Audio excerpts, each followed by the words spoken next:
2 words: zoom out. Remember them in your running journey. I'm absolutely convinced that the #1 reason that people stop running at some stage in their life is their inability to zoom out. And the sooner you know and understand how on your journey, the better. It is life-changing.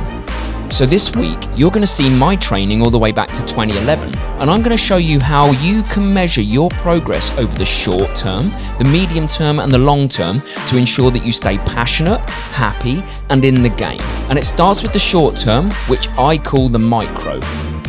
So this is why I like these sessions, is because I'm doing 10 lops of 1 kilometer. You can see what happens with your heart rate and your pace when you're running those reps, and you can do pretty much direct comparisons to any of the other sessions. They're like interchangeable. So first we're going to have a look at how you can compare similar sessions to check for progress. But let me be super clear right from the start. Comparison to yourself in the past is the only comparison worth doing, in my opinion. And as we zoom further out through the video, it's going to become very clear what the only metric of progress that we should judge everything by is. And it might shock you. All right, I'll check in after every rep. I can't guarantee I'll film during every rep, but 10 reps of 1 kilometer at my lactate threshold, and then we should be able to have some comparison to a different session. And hopefully see some progress, but you never know. These things are never guaranteed. Okay, everybody ready? Yes. All right. I was gonna say no, but I've got no choice. Oh, no, you've got no choice. Okay, all right, here we go. See you in a bit. Okay, rep 1. Whoops. 324. Probably a little bit harder than I'd have liked, but it is what it is. First couple of reps are like trying to dial in. Rep 2, see in a sec. 326. So no, I didn't take anything off. Felt like I did, I didn't. And we all know that reps 1 to 3 are a trap. Rats. 329, 326, that's 3 and 4. Struggling. I'd say struggling, because that's the thing about these sessions is every rep you feel like you're struggling, and you either just fall off or you hold on.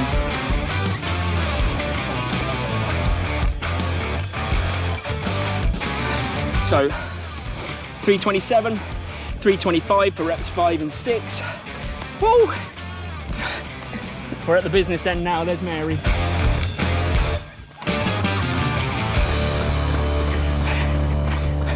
I just did 325, 327 with Lawrence, exactly the same, and he came in at 316 and 314. Like, we started our watches at the same time and finished them at the same time.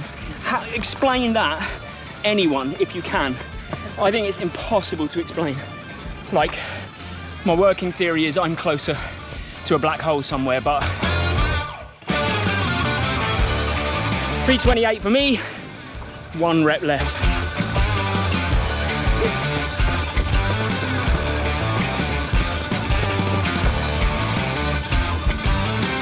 I've almost forgotten now, but I think it was 323. Mary's just on her last rep as well. There she is. Keep going, come on, put it in. Dig deep. She's really not that far behind me, which is a really good sign of her progression as well. Okay, that is officially 10 reps done. I will put them there so that you can see, but actually I want to go home and I want to pick this apart and show you a comparison of when I last did kilometer reps, when I actually survived all 10, and maybe against some other similar sessions like 800s and 1200s, and show you exactly how I would determine whether I'm making progress or not. I think it's going to be quite clear that I am. So let's do a session by session comparison straight away. I finished that lactate threshold session, and here's one I did just a couple of months ago, and you can see really clearly I've made progress. It's not huge progress, it's not massive times, it's not a real heart rate drop, but it's enough to know that I'm going in the right direction.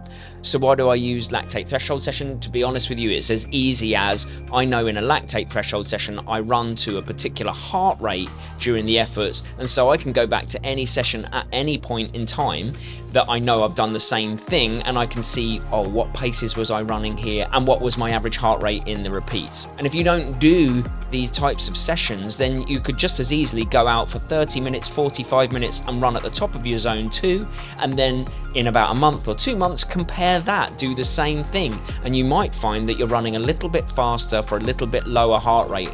And that's encouraging. All we're looking for is the shoots of progress, the signs in the micro. But just for argument's sake, I'm going to go back to the Chicago block when I was training and doing these same sessions. Have a look at these paces. I'm so much faster now. Now my heart rate monitor was playing up at that point, but I know where I was. Look at these paces. But this is the key. In the micro is just a nice little bonus. It's just a nice little boost. Am I on the right path?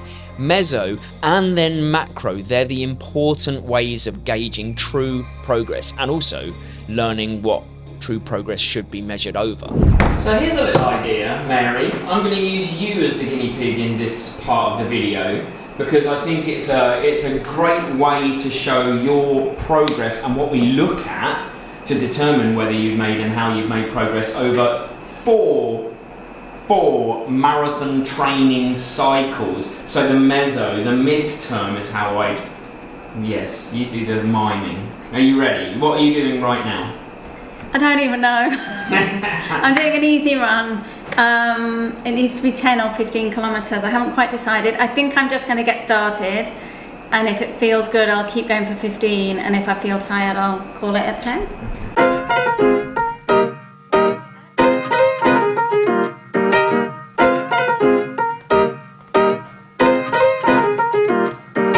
If you will, me to go on a journey, a whimsical journey if you like, but something I like doing, and that is the journey of, like I say, Mary's training. Now, I take notes, I always have done, and over the last, I'll show that close up, but over the last 4 training cycles for Mary, her marathons, I've taken really careful notes of the volume that she's covered over each of the weeks and the volume in total of the marathon training blocks to see if I can glean when she has a really good race and when she doesn't, because that's what I guess I'm interested in when it comes to the meso stuff is what have you done in a training cycle that's different to other training cycles that has led to a breakthrough performance. That's better, isn't it? You can now see her but hear her less because it is very noisy.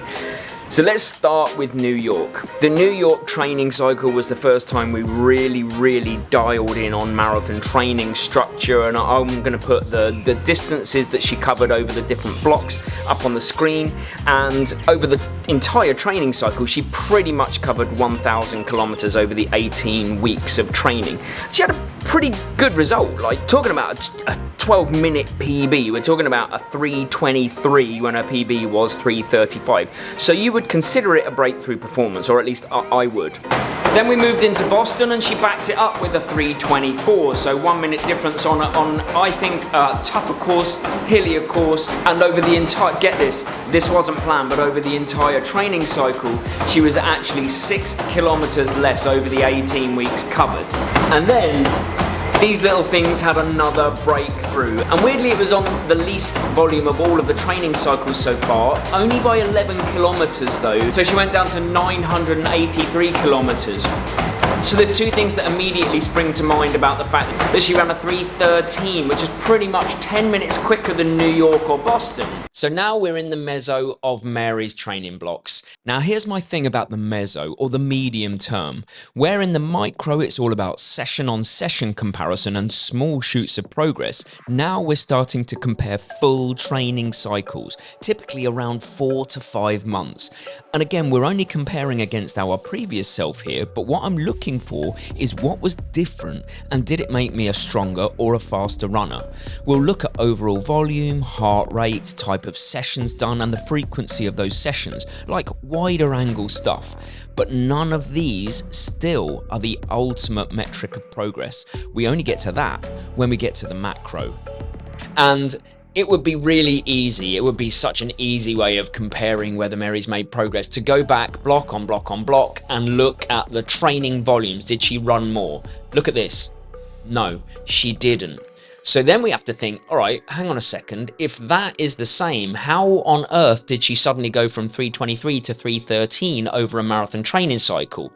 Here's how I think it shook out. The first thing is that the marathon cycles compounded on top of each other. So, this was her third marathon training cycle and something clicked. But again, that's too easy. I don't want that as just the explanation. I want a reason. And here is what we think, judging by what we measure progress by, which in this case is, was she able to get through a training block uninjured, and did she run faster? Both, yes. So what made the difference? It's as easy as this. Listen to this process. In New York, Mary ran the same volume, but she didn't run lactate threshold. In fact, she barely ran any efforts that were above marathon pace. She did double run days, and she ran 5 times a week by the end of the cycle. 3:23, big PB actually, 12 minutes from a 3:35, but we always knew she was capable of it. Fast forward to Boston, we did a little bit of lactate threshold work towards the end of the training cycle, but nothing huge. We still dabbled around marathon pace. We increased our long runs to 30 kilometers, thinking, well, maybe it's the long run volume, but that took up too much as a percentage of our week. It was like 30 kilometers every week. And as a result, we actually overtrained a little bit. We were searching for quality, not quantity for the next block. So we started doing lactate threshold repeats every week. We did tempo work on a Thursday, which bled into marathon pace work on a Thursday.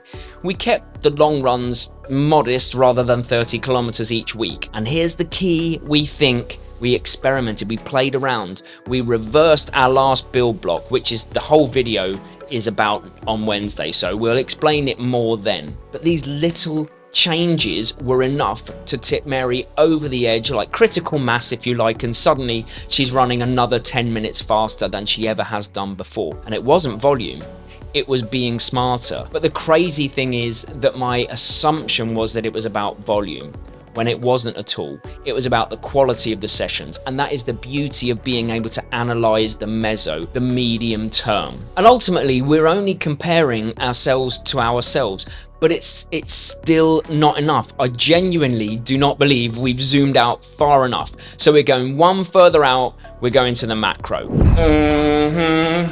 This is where I'm standing right now, ahead of, let's call it a punchy session. It's not quite intervals like Tuesday, but right now I'm about to do, get my head right, 1 kilometer easy, 4 kilometers marathon pace, 1k easy, 4 kilometers marathon pace, 1k easy, 4 kilometers marathon pace, 1k cool down. So 16 kilometers in total, 12 kilometers at goal marathon pace. Yeah, let's see how it goes. So for avoidance of doubt, here we are. We're zoomed out fully to the macro, the long term. Not individual sessions, not even marathon training cycles. We're talking years, years on years. Because as I said at the start, runners drop out of running because they don't know how to zoom out far enough, or what true progress really looks like. They don't get faster over the short or the medium term, and so running's not for them. Or they pick up an injury, so running's not for them. No, I say we need to zoom out more to the macro. Ooh, that was quite punchy, that effort. So there was no way I was talking to camera, but I was thinking whilst I was on the treadmill, and if you look, let's look, first of all, let me go there, look. I'm gonna put my stats from the last, actually probably about 13 years on there, and what you'll be able to see is a nice even progression, near enough year on year of volume. And that is one way, probably the easiest way that you're going to be able to judge progress is, are you running a little bit more quality each year? Because there are going to be injuries, I'm going to take some time off, I'm going to do some other things, but generally if my volume is going up and I'm staying injury free, that's number one. So after I've looked at volume, I feel relatively happy with how it's gone for me on my journey. The fact that I'm getting older, but I'm still able to add more volume. So I turn my attention as a metric over time to the times that I'm able to run. Predominantly in the marathon, but I'm not ruling out kind of half marathon, 10k, 5k. But here's the key for me is, I'm not stupid.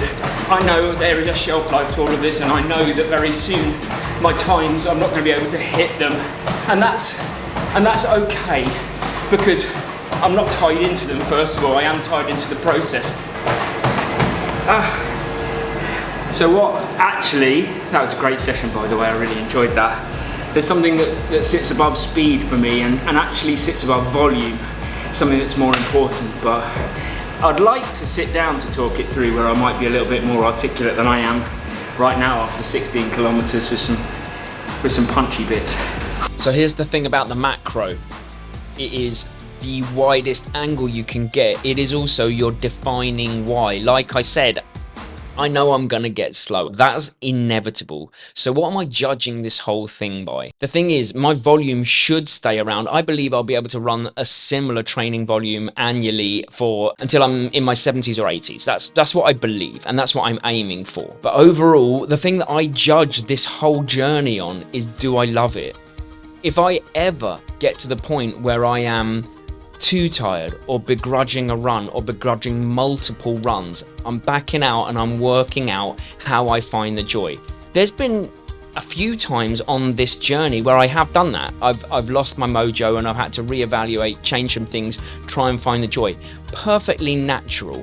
But if your overall driver, the macro driver, the reason and the way that you judge progress sits above is that, are you enjoying it still?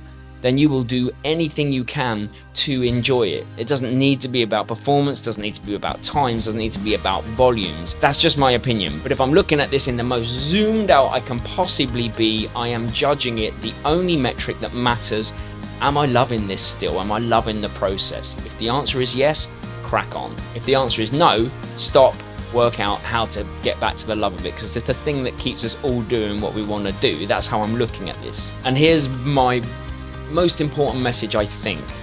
It's really nice to be able to compare in the short term, but it is crucial to be able to enjoy in the long term, and so that is what I'm judging everything by, and that's the macro.